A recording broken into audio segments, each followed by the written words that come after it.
1031 perspective, if you have a mobile home that you're driving around and you park it sometimes someplace and maybe even pay a lot rent, what does the state give you every year?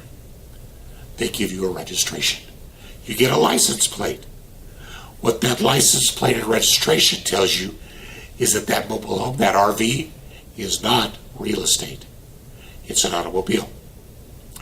However, if you own a piece of property inside a mobile home park and your RV is parked upon that as a permanent part of that, what you own now is real estate, because every year the state gives you a tax bill that's due on that real estate. So a mobile home in many cases can be real estate. It all depends on how the state is going to tax it. Now, down here in Florida, another great example are timeshares. I'm just a couple hours away from the evil empire and what lies in the city of Orlando. In Orlando, there's a couple billion little timeshares. The state of Florida will call some of them real estate, and you can do 1031 exchanges on them.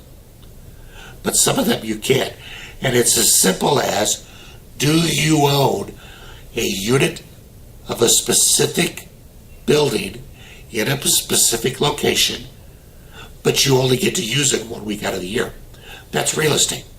Or do you own 1 week at a Disneyland Resort, which could be any one of a dozen different properties? That's not real estate, that's a timeshare. But a deeded timeshare is real estate.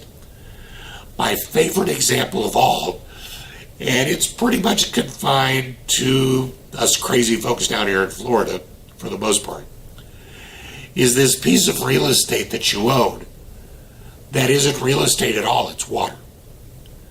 But the state of Florida says that it's real estate because it is a deeded share of a slip at a marina. That qualifies as real estate. I call it a condominium. Just like you take a piece of an apartment building, you condominiumize it. Many people down here have taken marinas and condominiumized them so that now the slip that you own, that hole in the water, is actually a piece of real estate. And you can sell your duplex in Cleveland and use a 1031 exchange to go buy a slip that you could rent out and do it and not have to pay tax on the income. Strangely enough, there's even a fewer, but also these critters called rack miniums. It's nothing more than a rack for power boats in a building that's been condominiumized.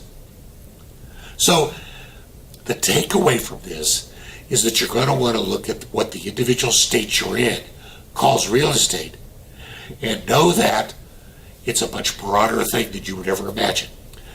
As a matter of fact, for those of you from our oil and gas producing states, oil and gas rights, whether they are production royalty rights or whether they're working interests, qualify as real estate. So are you tired of owning an oil well in Texas? Sell that and do a 1031 exchange and go buy a vacation rental in Myrtle Beach.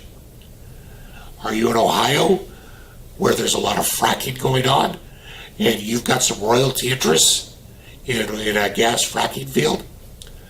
Sell that. Go to California and buy a duplex that's going to generate income for you. It's all real estate. It's all investment. It all qualifies for 1031 exchanges.